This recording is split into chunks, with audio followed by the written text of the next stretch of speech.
Yep, we're good. Can you give me a countdown? 5, 4, We're already live. 3, 2, 1, go. Let's go. Punchface VIP. We have some new software. Please like and subscribe and share with your friends. We'll get a little thing at the bottom. And my amazing producer, Lee, will do a Discord link. We are free for now. I'm not sure how I feel about the free thing, but we're free for a little bit, and then we'll probably move to Patreon. Lee, how you doing? Are you staying safe out there in Baltimore? Have you been shot? How many times have you been shot so far in Baltimore? Well, I haven't ran into Omar, but I did stop at a Boboli Pizza yesterday, and there were bullet holes in the door in the glass. Yes. I say this with the utmost respect for my friend Lee and very talented producer Lee. If anything would get him in trouble, it's his love of food. So that's it. It was pizza that almost got you healed. Maha, my friend. Nobody makes me laugh harder than this gap teeth motherfucker. How you doing, buddy? And talk a little about last week. We rallied on the main card. We did. I actually, and I guess who put a $500 hedge on Charles Johnson when he felt in his soul that Maxum, the undefeated prospect, was gassing out. It definitely wasn't me. That's for sure. And guess what odds I got those at? So keep in mind, we've talked about this before, boys. That's a plus hedge. So I had 1,500 on Maxum. Some was straight, some was parlays. 500 on Charles Johnson. Maha, he was plus 500. And got to stay humble here because I was very confident in Maxum. I mean, I bet 1,500 fucking American dollars on him, but I could tell he was working. He was working. I could tell that he literally dropped Charles Johnson 3 times in the first round, and Johnson was way fresher. There is something to be said for UFC experience. Johnson has like 6 or 7 UFC fights. Maxum had like 2. And when I saw him at plus 500 odds, I did 200, then I did 300. And you have to be careful hedging. There's no worse feeling. And I know that Maha will back me up. There's no worse feeling than hedging out and then your original pick wins. But I had 1,500 on Maxum at like minus 200. And he was in some parlays too. And also in some parlays that had already won. Who was the Korean kid that we really liked? Lee. Dominant. Lee. That kid is a stud. Maha, when did these Asians learn to wrestle? I don't know, bro. But you really got me on Zhang Lee late in the Discord. I wasn't like really adamant about him being a good pick in the beginning. When did these Asians learn to wrestle? They already have some of the best. This is literally all of Asia. Korea, Japan, China, Vietnam. These people are birthed in kung fu and striking. That's part of their heritage. You know what it reminds me of? It's Big Daddy when he catches the dodgeball and he goes, "You're in trouble now." Like these guys learn how to wrestle too. Let's go. And people have accused me of being racist or whatever against Asians. I want the Asians to wrestle. If they can wrestle, they will dominate. And holy fuck. So Lee crushes. And he was in a few of those Maxum parlays. So I've got like 500 and like a Maxum Lee parlay to like turn 500 into 1,300. And I don't like what I'm seeing out of Maxum. I thought the fight was over. He dropped Charles Johnson 3 times in the first round. Boom, boom, boom. He was lighting them up. That fucking right could not miss. And I have a lot to learn. I have a lot more to learn. Even though I'm up there as far as the rankings go, as far as UFC bettors. I still have a ton to learn. I could tell that Max Zoom was wearing it in the second round. And I was like, okay, I'm going to put 500 on these massive odds for Charles Johnson. Sure enough, it was a very close third round, and I was very happy and blessed that he got there. And let's talk about our boy Dobby. I have mixed feelings, guys, and Maha knows very well. And Lee, I think, got a taste of that last Saturday. When we have NASCAR and UFC going at the same time, it's a lot of moving pieces, and it was so fun to kind of redeem myself on that Charles Johnson hedge. I mean, that's 500 into like 2,100. So not only did I make back the 1,500 that I had bet on Maxum, that plus 600. That is a plus hedge. Plus hedge. That's what we call it, folks. That's what we call it. That is not only getting your money back, that's your money back plus some.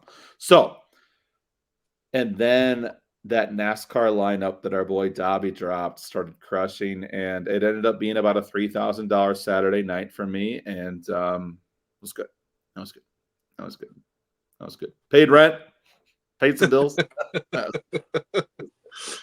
Yeah, I was watching the fights, watching my bets, trying to live bet, and notifications are popping on the Discord.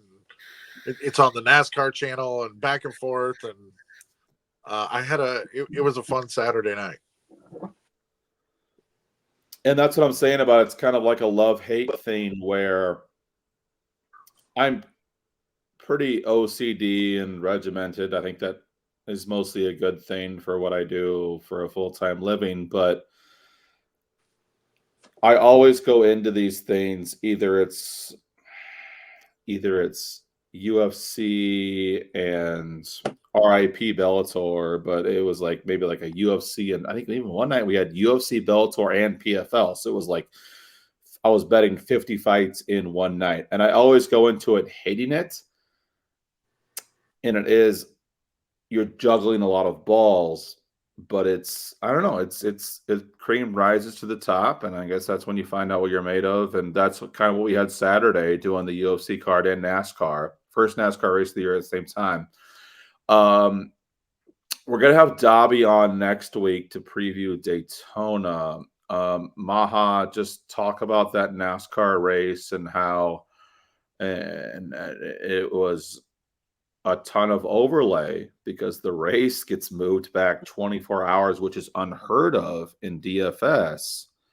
And FanDuel closes the contest. DraftKings does not. And we got maybe 20% overlay to 30% overlay on every contest. Talk about the overlay and how that helps us and how our motherfucking boy Dobby helps us in the NASCAR. Yeah, I mean, I'm one of those that like I don't really. I mean, I would say I don't follow NASCAR, but I'm not like an avid fan of the sport like I was maybe 20 years ago. And I just blind tail Dobby, honestly, at this point. And our boy comes through every time. Like, I think we've cashed like 10 of the last 11 races last year in cash. Like and people were messaging me like, hey, should I like tail this guy? And I was like, people that were new to the Discord didn't know that Dobby was Dobby. And I'm like, yeah, absolutely. You should tail this lineup, for DFS. I tailed it. A lot of people that I know tailed it. And yeah, we were like top probably 2%. Yeah. In all of our NASCAR contests. Like I was just playing straight, tournaments. And I was like in contention to Bink if we hadn't had like one bad beat go against us. Yeah, and that's the fun thing is we did have our guy Ty Gibbs spin and drop from like first to pretty close to dead last. It was a 23 driver field. He finished P18, and I mean, I tripled my money on NASCAR. If he didn't spin, then it's more of a 5-6 times. But I mean, I'm not complaining. And so yeah, no, I have no complaints. shout out Dobby and shout out my boy Dadler. Please remind me to tag Dadler in Discord. It's so funny how human interactions work. And that was a guy who Maha and I knew in another Discord, and then he shows up in Punch Face, and I was like, what's up with this guy? What's up with this guy? He's always talking a lot of shit, and he's got these wild hot takes. But I slowly learned that he was actually really sharp, even though he acts like he's dumb. He's really sharp, and his saying is, "I'm a slut for the overlay," and we should all be a slut for overlay. That is basic math. That's basic economics. When you can get into a contest and 25% of the field is dead entries, that makes full-time DFS players a little bit horny. So touch on that a bit, and we'll get into the fights. Oh yeah, absolutely. Every contest I was in, it didn't fill. So like I was already like, we're gonna crush this. And that is a dream come true for DFS players. When every fucking contest, from the fucking $1,000 entry to the $1 entry, they're all overlaying. Woo! Yeah, absolutely. Just to speak on the last card, because you touched on it, but I didn't really get like my 2 cents in there. You got me on Lee late. You got me on Moicano late. Both of those cash. I had a lot of Moicano, Lee, Silva, who was my most confident pick on that last card, even though it was women's MMA, and you never know what's going to happen. Let me interrupt you real quick. And if people could see behind the scenes, I know that I talk up Maha a lot, and I'm so proud of him, how he's come into this co-hosting role. Trust me, there's times that Maha and I are sending each other our locations, and we're going to meet halfway and beat the shit out of each other. But there's ever since Maha started co-hosting, he has one lock every week. And the interesting thing is, I'm obviously big on line movement. I look at everything, but it's usually a fight that doesn't have massive line movement. And Maha's like, this is my guy or girl. And I brought that up last show. We weren't able to post last show. We had software issues. We're going to get that figured out, Lee. But I was like, these weekly Maha locks are crushing. And your girl Silva crushed again. Talk about what made you love that pick, Maha. And she won every round. Yeah. Good job, buddy. Yeah. I mean, absolutely. I mean, Arroyo, she's not a bum. I just felt like Silva was kind of a little bit better than her everywhere. I didn't think the fight would go to the ground. I thought that Silva would kind of piece her up on the feet. I bet I had some, unanimous decision bets on Silva. That's what happened. I parlayed her in with a couple picks that you had got me on, like the Moicanos, like the Lees.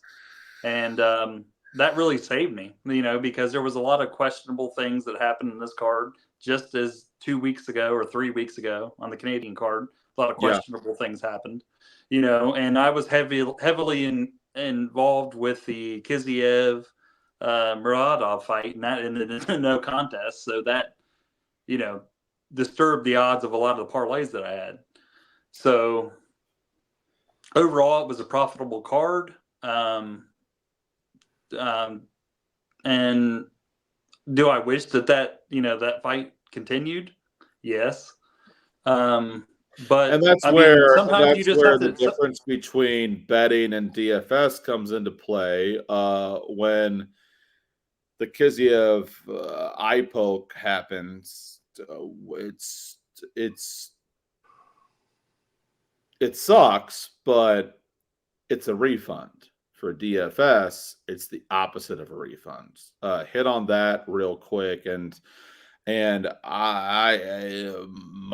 and I became brothers and co-workers and colleagues in the DFS days, and my roots are in DFS. I was a big-time DFS player before sports betting became legal, and I kind of feel bad saying it, and Maha will be back in a second, but I kind of feel bad saying it, Lee, but when you have a no contest in betting, that's a refund. If it was a straight bet, you get your money back. Right. It's a refund. You go into Hy-Vee, you're like, I didn't like this potato salad. They give you your money back. You didn't make any money. You didn't lose any money. Right. In DFS, it's a nightmare. It's a 0. It's a 2. And Maha, you and I came up in DFS. I was a big-time DFS player when I met you, and then I started getting more into the sports betting. And there are sports and there are spots where I'm like, this is a DFS thing. And then there's things where I'm like, this is a betting thing. And for MMA, I much prefer the betting side than the DFS side. And it is fun to put a 6-fighter lineup together on DraftKings. And I feel bad saying this. Hopefully I don't get in trouble, but MMA is far more of a betting sport than a DFS sport. I want to get Maha's take on that first, then I'll get Lee. Yeah, I mean, I would totally agree with that. Like, I still play one lineup in DFS every week for MMA. I mean, it's just fun. I mean, anytime you can turn like a $1, $10, $15, lineup into a Sure. 100, 10K, 15K, 20K, 100K. I mean, that just feels good. I mean, it's just like a lottery ticket, though. I mean, the way you really make money in this sport is the way that you've done it. I mean, just betting the singles, you're betting the doubles, you're betting sometimes you're betting like through like parlays. I'm more of I'll take more risks with it, but I'm not one that I'm depending on this for like a living. I don't bet for a living. But if I could get rich quick, on DFS, that's fine with me. It only takes one. Sure. So that's kind of where I'm at with it. Like I don't take it as seriously as like, somebody that's like putting bread on the table with betting MMA. But yeah, that makes perfect sense. Lee, give your take. You're fairly new to this, and you've had a ton of fun with it. Talk about the difference between daily fantasy sports and the betting side. Well, I mean, the reason I like the betting side of it is, the first half of that card was a nightmare last week. And being able to live bet is big. Mm-hmm. I mean, especially when you see a fight take a turn, you see the odds change, you see the line movement. I followed it pretty close last week, and that was the first time that I did that. I mean, I have not done any daily fantasy sports, so I don't have a real take on it. But you didn't get on the Dobby train for NASCAR? No. Okay, so you have a DraftKings betting account, right, Lee? Yes, absolutely. Okay, so we'll have to get you. So I will. Again, we'll put the Discord link in the bottom. Daily fantasy for the Super Bowl has been an ATM for us for both DraftKings and FanDuel. Mm-hmm. So Lee, for instance, your same credentials for DraftKings Sportsbook work on DraftKings Fantasy, so we'll get you in there. And me and our boy Dobby will help a little with NFL too. We will have a cash game lineup for the Super Bowl, and that has hit all 3 years of Punch Face VIP. We have won in cash games. Maha, 30-second clip about how we have crushed the Super Bowl DraftKings 50-50 double ups, and then let's get into some fight predictions. Oh yeah, absolutely. I mean, I just tell you guys and that stuff, but largely like the props on the Super Bowl, like the not like, you're not betting on the coin flip, but they are very profitable. I mean, you can find a lot of very soft lines within the Super Bowl because you have a lot of casual bettors. You have a lot of money coming in on something, and these people are just, Joe Schmo that don't bet for a living. They don't bet seriously. So there's a lot of really profitable money to be made just betting, props on the Super Bowl, betting money lines on the Super Bowl, betting like really anything on the Super Bowl, because you have the casual bettor in there putting money towards the other side of what would be the sharp money. And there's also a lot of bonuses out there. Here's a fun story, guys. This has helped me pay bills in the past month. I was very cautious about these prize picks fire parlay play vivid picks, all of these sites that have kind of lived in the gray area, and Maha knows what I'm talking about, have lived in the gray area of we're not sports betting. We're kind of going to live in the gray area. We just do like prop picks, and they all do bonuses. So it's like deposit 500, get 500. I've been crushing those. I don't think that there's a long-term future for a pro in that, but I mean, getting those bonuses. And so for instance, it was sleeper fantasy. So I did my thing where it was like 10% return. This guy from the Avalanche does not score a goal. I mean, his odds were like plus 1,200 to score a goal. I was like, that's safe. So I deposit 500. Now I have 1,000 in my account. So I bet 1,000 on a 2-leg parlay. It was this guy from the Avalanche. I think his name was like Johnson or something. Doesn't score a goal. So I watched the game. He barely touches the puck. Whenever he does, I'm kind of clenching my butthole up, like, don't shoot it. He had no shots on goal. He did have an assist, which kind of scared me. Thankfully, I didn't take the no points. I took the no goals. And so the game ends. No goals. So I'm looking at turning 1,000 into 2,000. And I only deposited 500. So I'd be turning 500 into 2,000. And these sites, and Maha knows what I'm talking about, the prize picks, the underdogs, the parlay plays, the vivid, the sleepers. You can't bet straight. You have to do at least a 2-leg parlay. They encourage you to do a 20-leg parlay. The 20-leg parlays will never win. Stop doing 20-leg parlays, people. So I did the minimum because I'm just trying to make an income. So the 2-leg parlay. So the game ends and it goes to overtime because of course it does. But Johnson had no goals. Happy. So now, and then my second leg was like CJ was a 9:30 basketball game, and it was like CJ McCollum under 5.5 assists. It was like even money. So even though I had 1,000 in my sleeper account, I only paid for 500 of that because of the bonus. So now I'm looking at turning 1,000. I'm looking at turning 500 into 2,000. And then I made a bet on McCollum, the opposite of the bet I made on Sleeper. Sure enough, I made $460 free money, easy. At that point, it didn't matter how many assists McCollum got. I was going to make money no matter what. That makes sense to you, Maha? It does. Just to speak on that, we do have a channel explicitly for bonuses for betting sites and DFS sites in the Discord.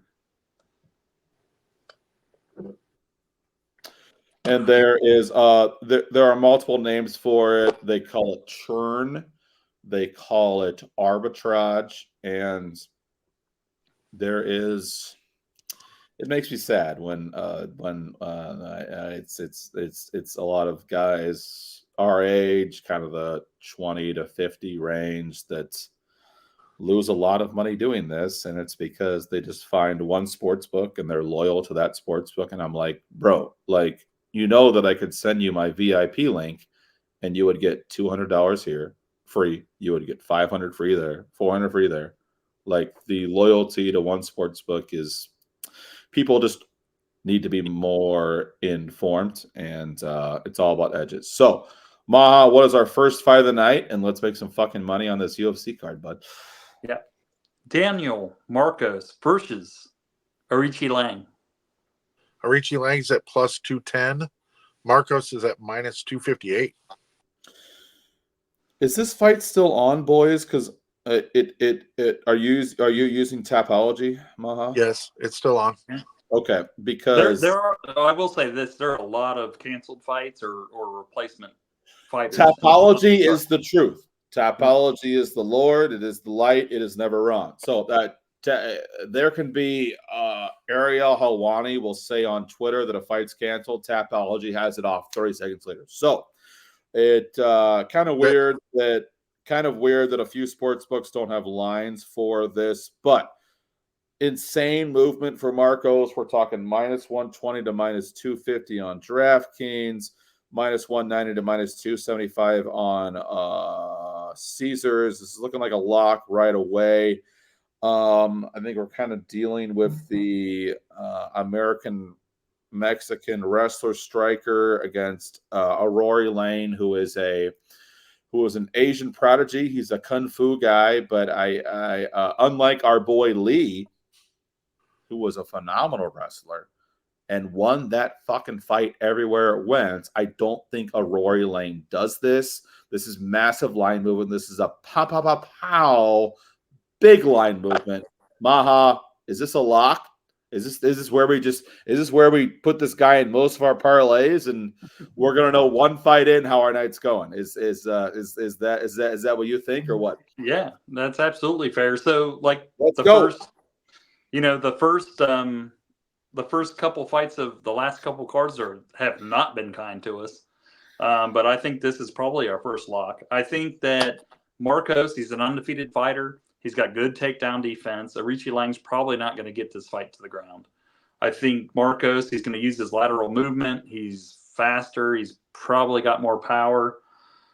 Arichi Lang, he has no qualms with being in like a dogfight. So I mean, he's always got a chance because these guys are world-class athletes. So yeah, you could absolutely, he has a puncher's chance. But Marcos, everything that I've seen from him, he's probably going to get a stoppage or like a really, really convincing decision in this fight. Okay. And I actually saw what the issue was. So some sports books do it Helene Aurori, and some books do Aurori Lane. So that is that is why there's different markets for it. But it's showing a line on all the sports books. Yeah. You got two different lines, two different categories there. Are you in for a lock here, Lee, on the first fight of the night? Absolutely. I mean, that line movement is just crazy. Yeah, that is massive. I'm going to take a pit stop. You boys talk about this next fight, then I'll chime in. Okay.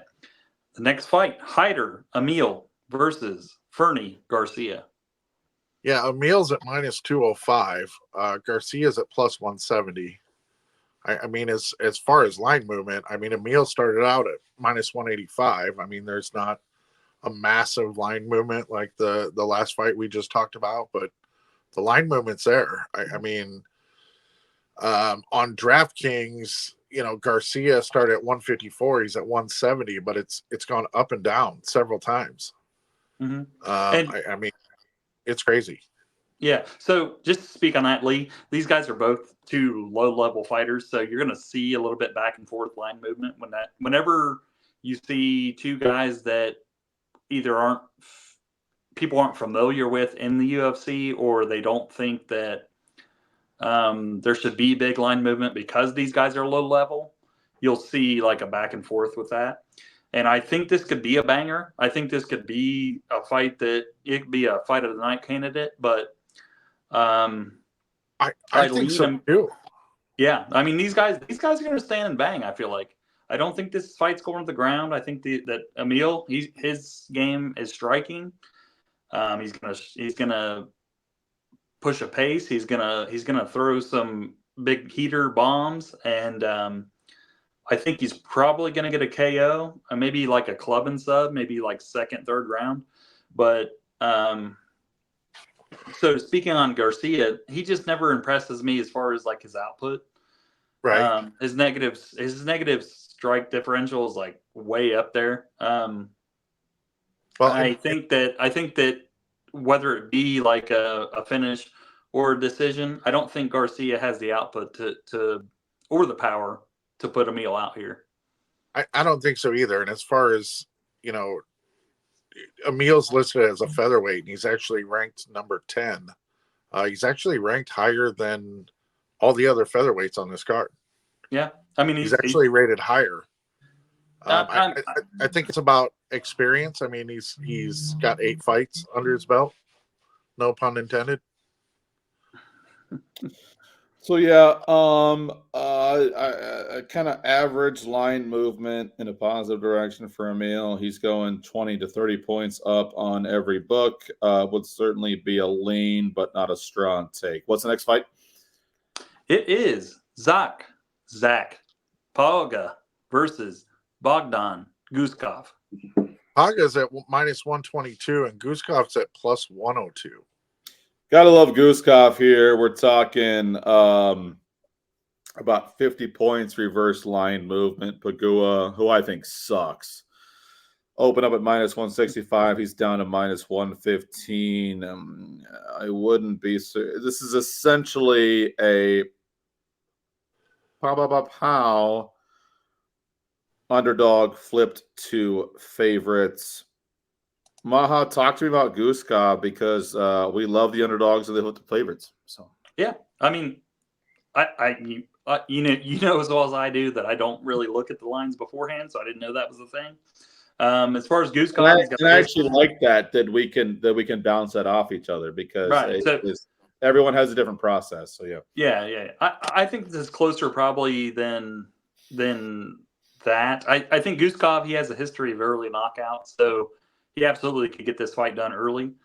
Pauga, he's a tough veteran. He didn't really impress me on tough.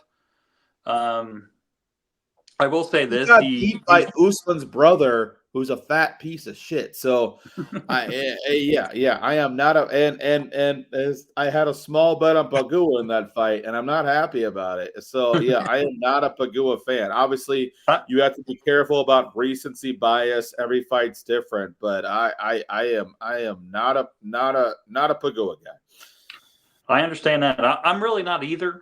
I will say for him, he started MMA later in life. I believe he was like a football player, like a high-level football player, maybe like a Division I football played player. for maybe Tennessee, which it's SEC football, but that's something. Yeah, so getting started in in MMA later in life is always like it's going to put you back a little bit because a lot of these guys, they start grappling at the age of 5, 6, 7 years old. So, I think it's a close fight. Guskov, this actually really might be a really good live bet because I think Pauga can survive that early onslaught from Guskov that he's so known for. I think that Pauga could lay it on him late, maybe do some dirty boxing, do some clinch work, piece him up on the feet when, maybe Guskov tires because we haven't really seen him extended. Yeah. So I think it's a close fight. I don't know that I'd lay the hammer on it. I know that with the line movement, you're going to be all over Guskov because of the underdog turn to favorite. I think he's going to close at favorite. I think so. We're talking like Pagua's gone from -180 to -115. I think we see Pagua at plus money by the time these fights go off on Saturday. Which honestly is great because you could put him in a parlay. You could bet him straight. Guskov, I'm talking about. And then if Pauga survives that first round, maybe take a little small hedge out. If Guskov comes out and lays it on him in the first round, I think there's a really good possibility that this line flips in the second and third round. What's the next fight, Maha? It is Jeremiah Wells versus Max Griffin. Wells is at -148 and Griffin's at +124. I hate Wells. I don't. It's the guy has a thing of getting himself into terrible positions and finding a win. And Maha, give me the breakdown, then I'll give my breakdown because this Jeremiah Wells motherfucker drives me crazy. I mean, I understand that. And Max Griffin, I've never had a lot of success betting his fights. I do think Wells is quicker. He probably has more power in this fight. Griffin, he's a solid fighter. I mean, he can pretty much fight the fight anywhere it goes. Wells, he probably has questionable cardio, so if this fight goes late, it's probably a Griffin. He probably takes over in the later rounds. Maybe he finds a finish. I agree that but we just saw Wells have a big comeback. Wait, was it maybe I'm getting this wrong? He fought Carlston Harris, and no, that's exactly okay. You are right. Wells dominated the first 14 minutes of that fight, dominated, smothering him, hurting him, and then Carlston Harris throws up a lazy triangle, and Wells is immediately tapping. So Wells' gas tank and cage IQ and everything else is a big fucking problem here. And we've also seen massive. We've also seen I don't know massive, but we've seen some big reverse line movement. Jeremiah Wells opens up at -210. He's -140 on MGM, -200 to -155 on Caesars, -220 to -160 on Rivers. Yeah, you give me $100. You say you have to bet this $100 on this fight. I'm going plus money on Max Griffin. Fair enough.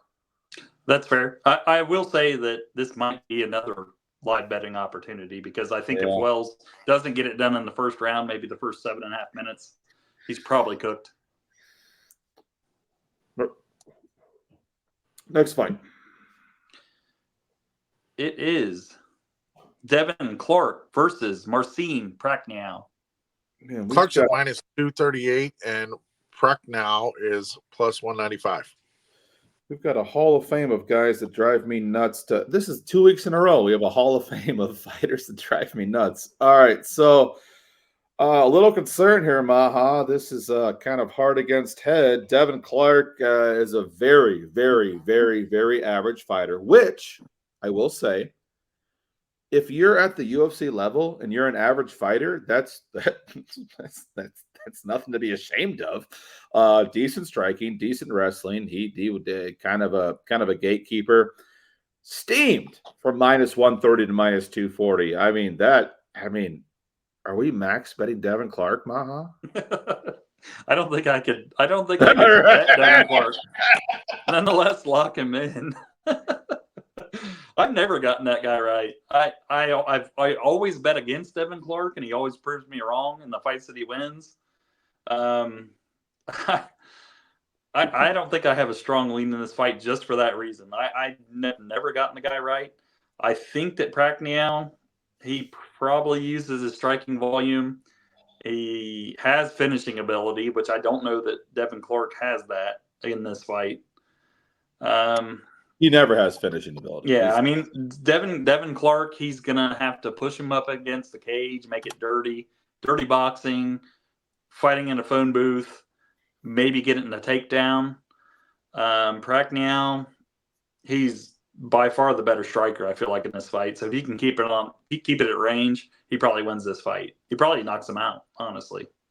I don't know about that. He's kind of a decision machine, but Prachniow is also a gasser. I would say that Devin Clark's highlight win in the UFC was in May of 2020. You can fact check me on that, Lee, if you want to. But I think he was a massive underdog against Alonzo Meddingfield. And I actually had a small bet on Devin Clark in that fight. That would have been mid-May 2020, right in the middle of COVID when we were fighting with no fans.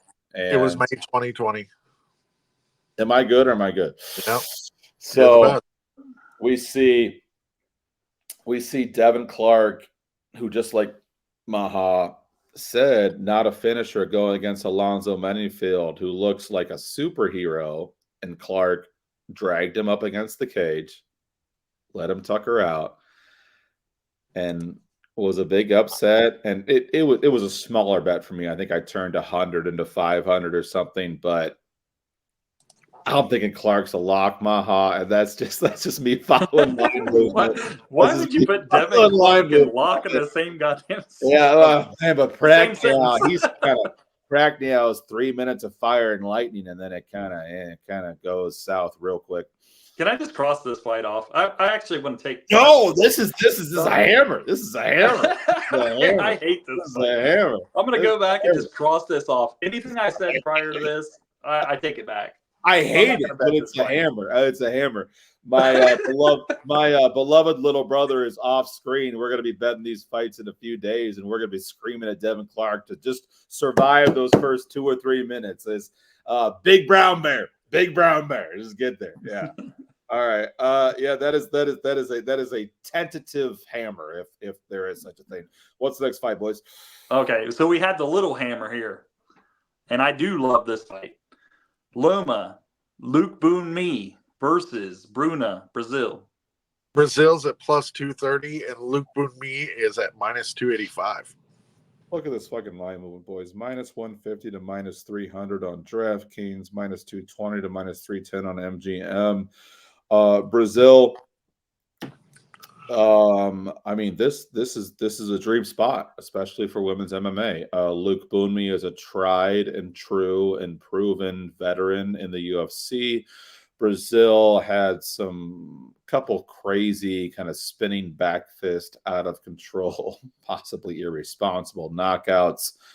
I think that the line movement tells the story. There's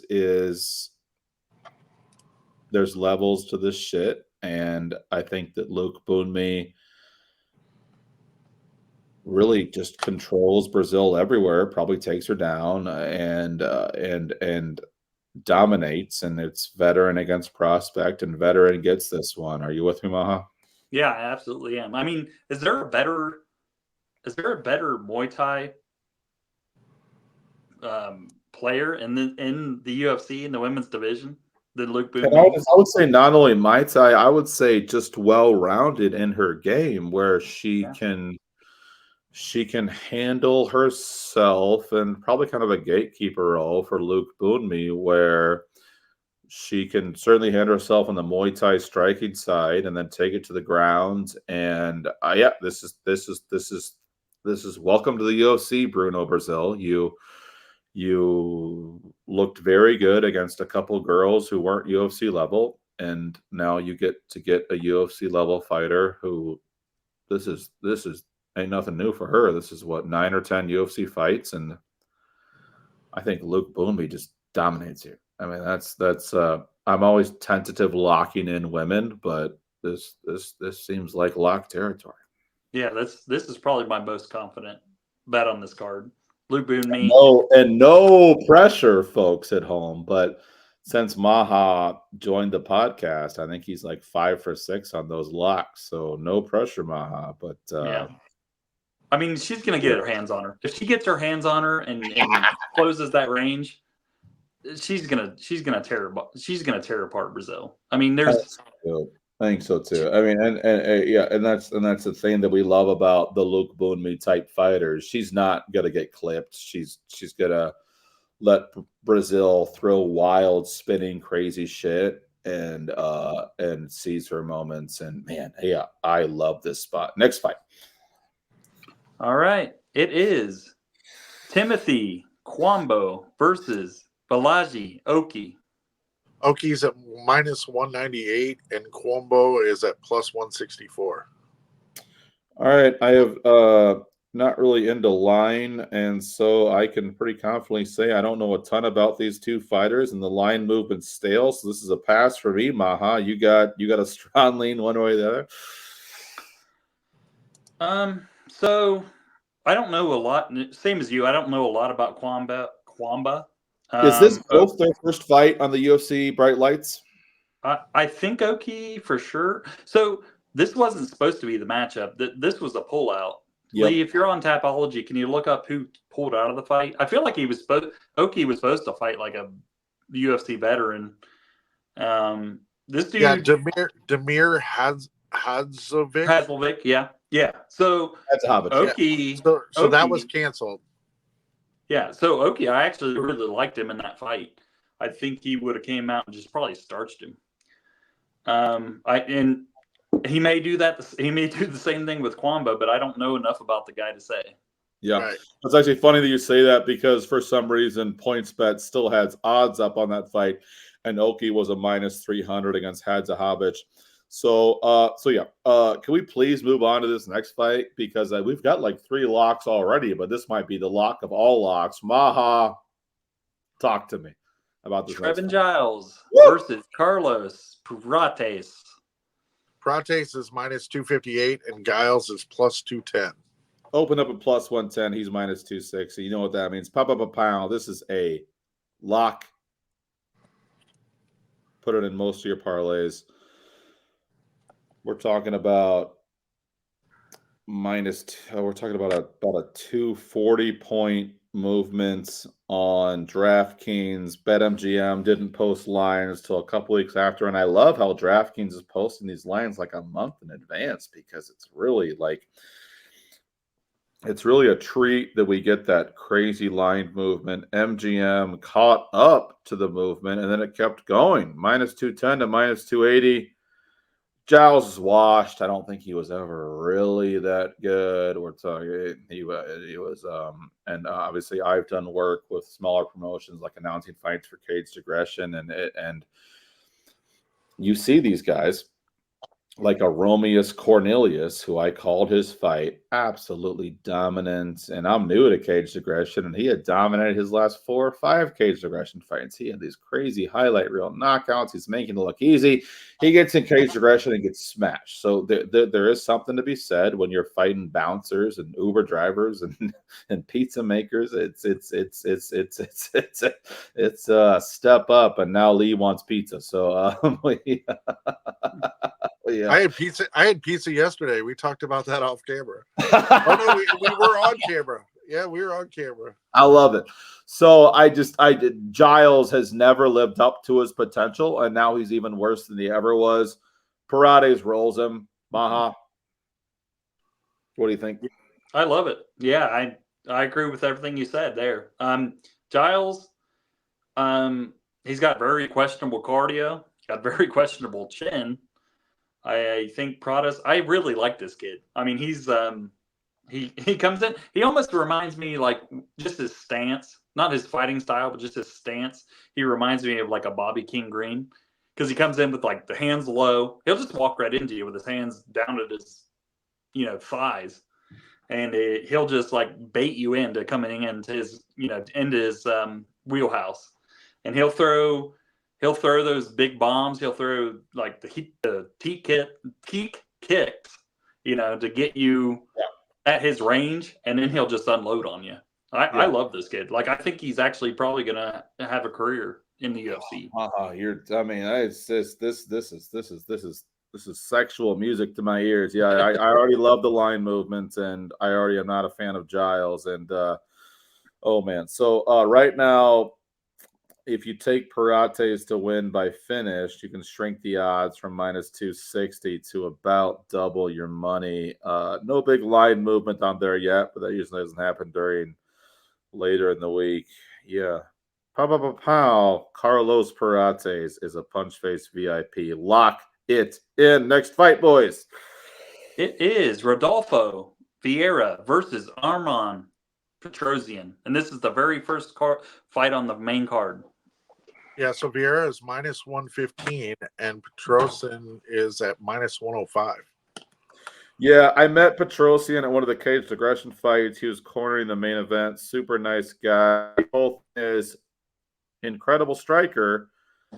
Struggles on takedown defense. Rodolfo Vieira's thing is he is literally one of the top 3 jiu-jitsu Brazilian wrestling people on the planet. So these are 2 very contrasting styles. The line movements all over the place. I kind of hate this fight, Maha. I mean, the book on Vieira kind of is. If Petrosian survives the first rounds, Vieira gasses a little. But as we've seen him deeper into the UFC,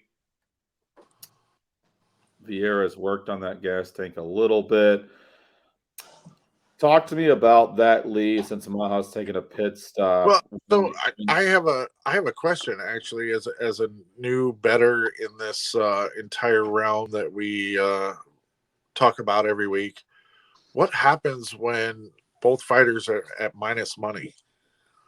So that's the VIG. That's how the sportsbook makes their money. So yeah, you're just gonna factor that in. So, if all was fair, and so on DraftKings right now, Petrosian minus 105, Vieira minus 115. That's them, and that's why the streets of Las Vegas are paved with gold. That's how they make their money, because they are vigged on both sides.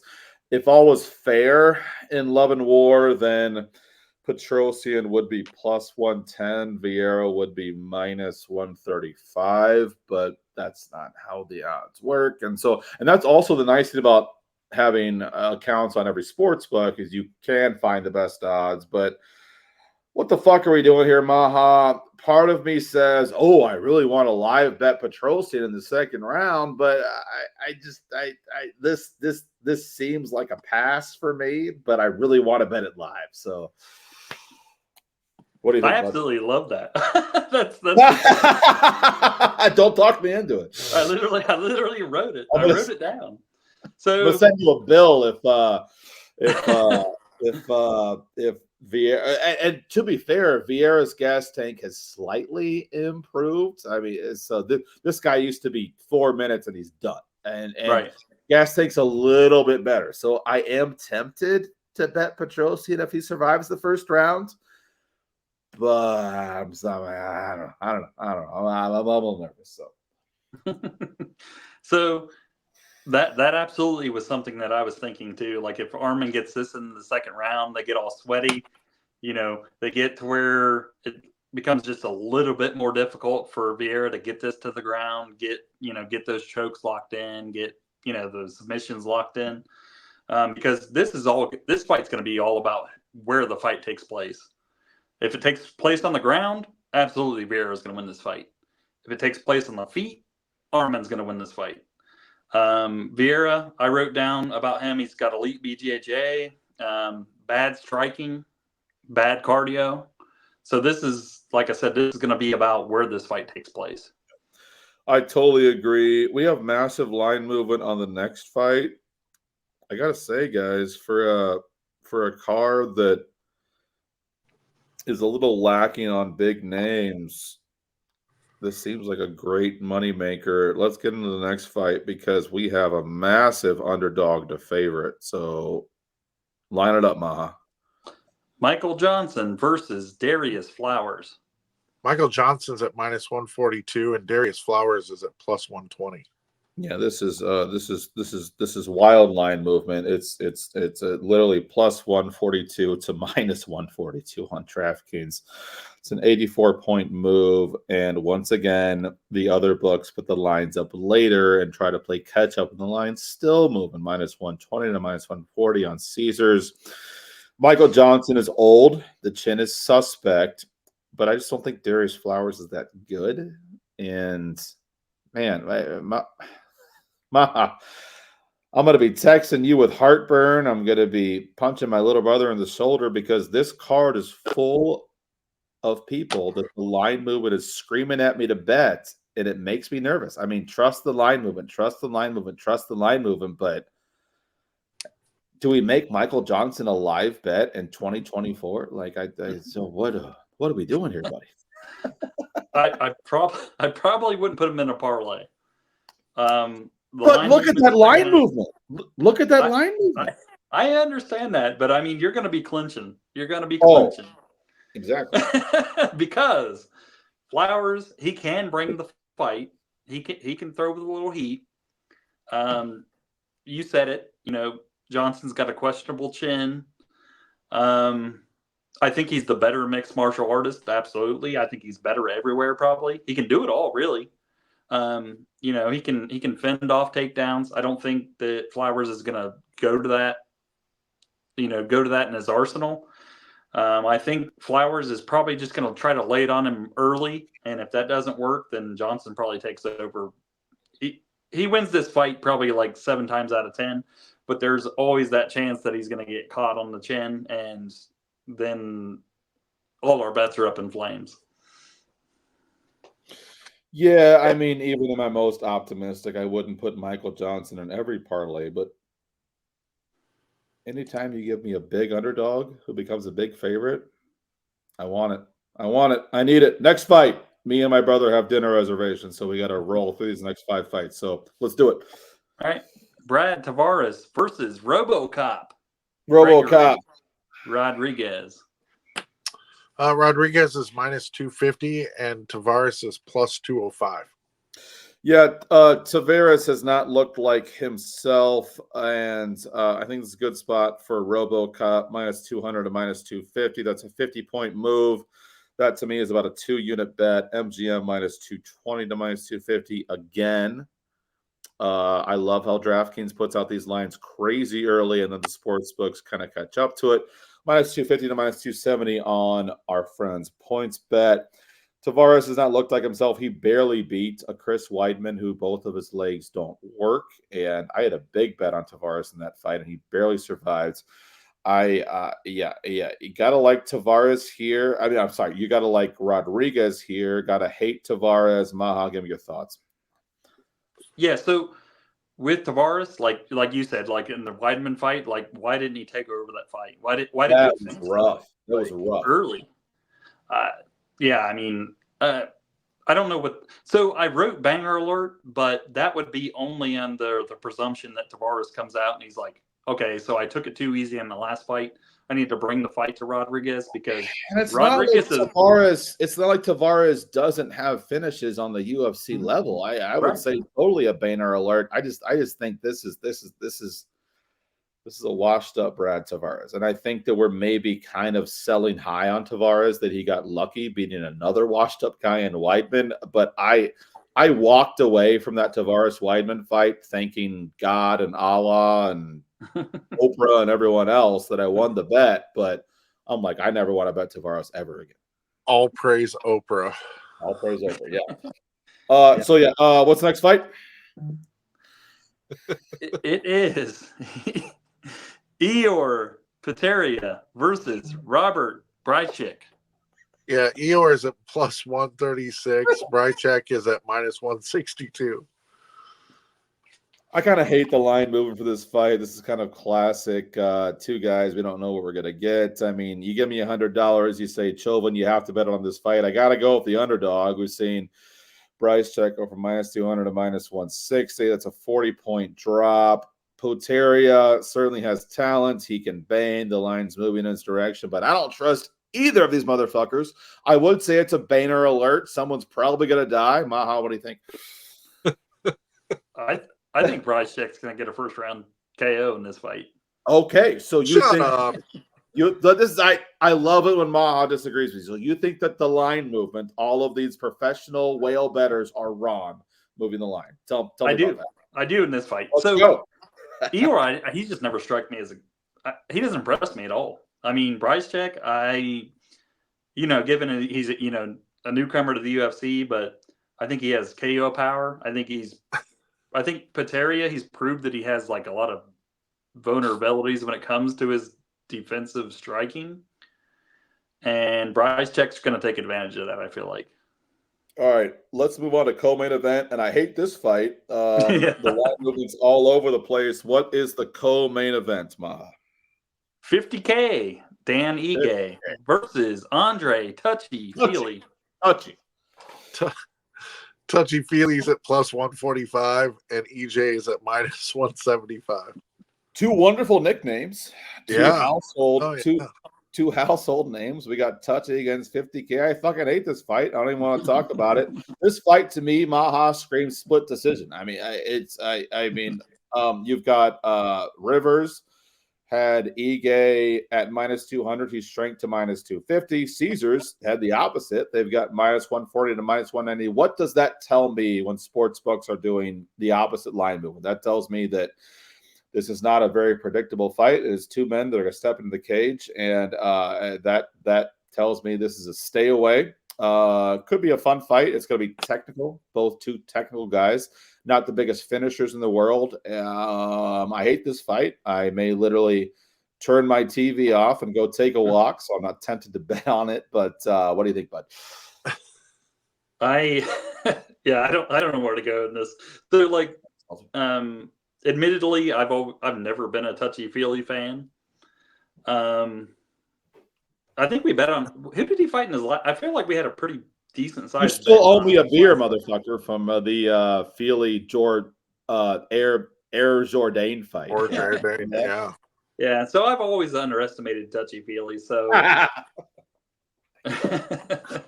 so that's fair. But I mean, I kind of think that Ige probably pieces him up on the feet. Philly could take this. He could take this fight to the ground, and he would be superior in that realm. He just never really does it, though. He never really does it He never really picks the fight where he actually has the advantage. I feel like.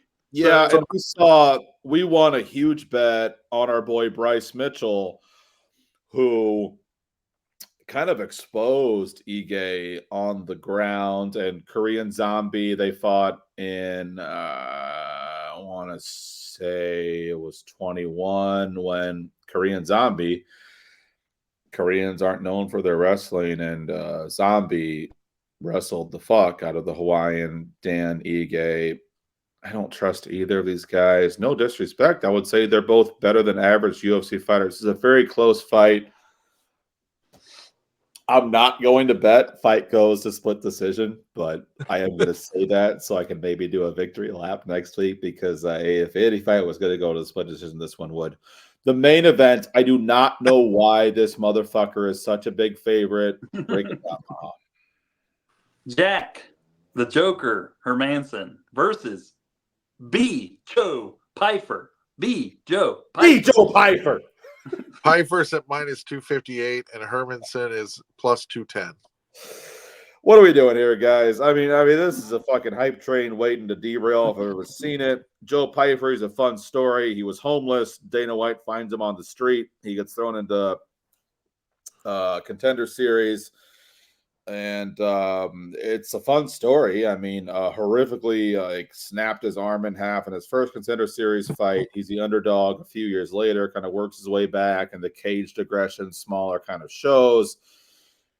Has a great fight. It's a terrible Contender Series card, and so Dana White, Dana White's kind of similar to me, where he has very high highs and very low lows. He was so frustrated with the Contender Series fighters that night that they were so boring. And Joe Pyfer had the one finish. He bought him a house. He literally bought him a house. So it's a fun story. And Pyfer, to his credit, has won his next 3 UFC fights. He was hurting. He got a leg kicked to oblivion and was about to lose his fight, and pulled off a crazy finish.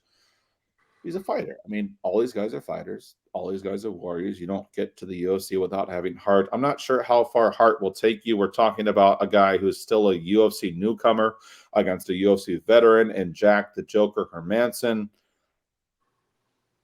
The line movement is good.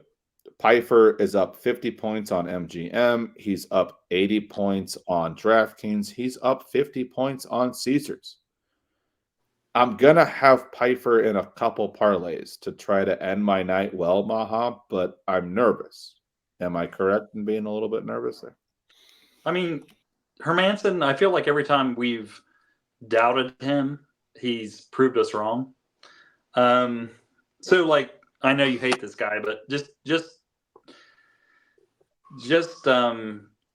playing devil's advocate as far as the Hermansson side, like, he fought Action Man Chris Curtis. I know you are not a fan of, and he was able to keep that fight at range, dance around the octagon, keep Action Man from actually getting anything big off on him, which is kind of Piper's Let game. me interrupt you real quick. I had a big bet, and again, that's why sometimes you just gotta close your ears, close your eyes, and blindly follow the line movement. Obviously, watch tape, use your analysis, but that was one where that was a pow Hermansson underdog to favorite, and I was all over him. and I figured Hermansson's going to take him down. No, Maha. Hermansson outstruck Curtis, which none of us saw coming. Clearly won the fight. Curtis is doing his baby bitch shit where he was like, oh, get in the pocket. Come see me. Shut up. And so Hermansson, I would say, all world jiu-jitsu and underrated striking. I got to throw Pyfer in a few bets, but at minus 260, that seems a little too rich for my blood. Give me your take, and then I'll get Lee's take, then we'll sign off. Yeah, I agree with that. So Hermansson, like, obviously he's elite on the ground. But I feel like it's just cage IQ in general. Like, he knows what it's going to take to beat each individual fighter that he fights. He's just a smart fighter. Like, he will literally do whatever it is that he has to do to win that fight. And whatever his skill set is against that other fighter, he's going to take advantage of it. So he could frustrate Pyfer, like, on feet. I don't think Piper's actually like a slouch on the ground either. I mean, he's not. He's not. But I have concerns about the Pyfer gas tank, and this is a 5-round fight. This is our only 5-round fight of the night. There's 14 fights on this card. There's a lot of fights, knock on wood, so far, happening Saturday night. 14 fights is about as big as a UFC card gets. This may be similar to a Charles Johnson situation last week where Pyfer maybe drops him in the first round, but Hermansson survives. And I'm just telling you, you got to be careful hedging because there's no better feeling than getting a hedge right. There's no worse feeling than getting a hedge wrong. This may be a situation where if Hermansson drags Pyfer into the championship rounds, then I'm looking to hedge out because I do not trust Pyfer past 2 rounds. What do you think, bud? Yeah, you haven't really seen him there, so you don't really know what to expect. Yes. So I'd agree with that. I mean, it'd be – I just respect Hermansson as a fighter in general. So, yeah, if it goes deep, I'd be like – I'd be real nervous, yeah. Lee, give a sum up of the picks and what are your thoughts on this whole thing? Well, I mean, the fight right before this, I wrote down that that's when it's time to take a bathroom break. So I hope I make it back for the main event, because that co-main event, I was gonna weigh in, but I there was nothing to weigh in on it. So I mean, I feel the same as Maha. I mean, Hermansson,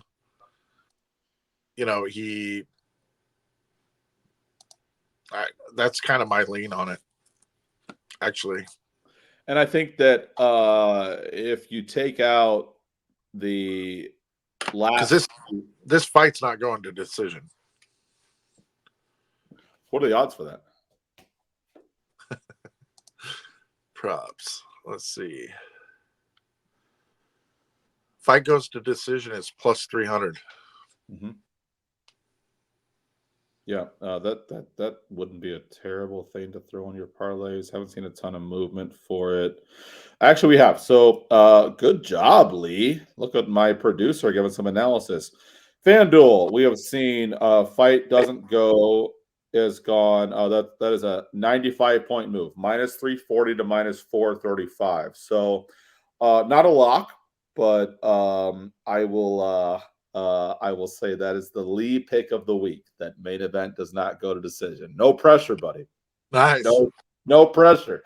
This is your first Lee bet. So main event does not go the full 5 rounds. That's about a 90-point move on FanDuel, and I like it. So all right.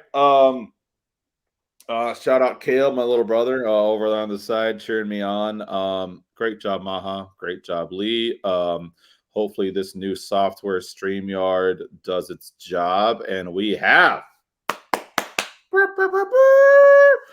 Volkanovski versus Ilya Topuria. Huge pay-per-view next week.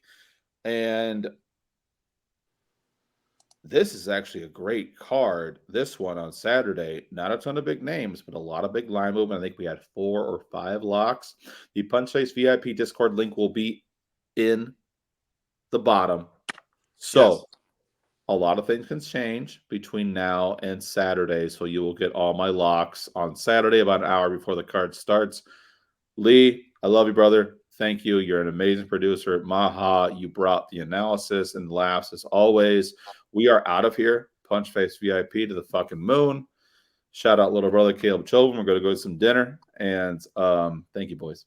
See you Saturday night in the Discord. Yes, sir. Good night. Good night.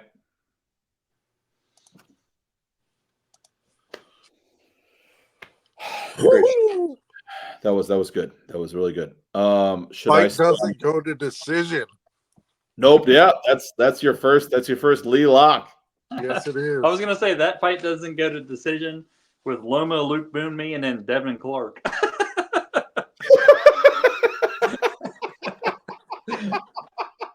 That sounds like heartburn. It's that's a great bet, but that sounds like a heartburn cocktail. Oh shit. We'll see how this software goes. I mean, it's simple.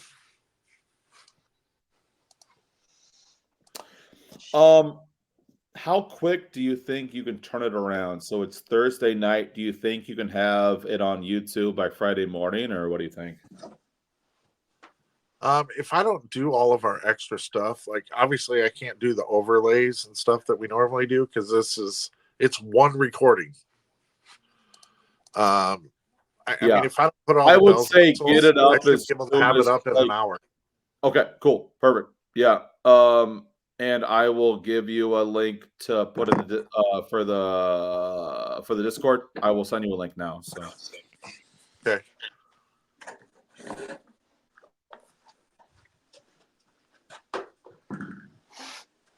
Are we still here?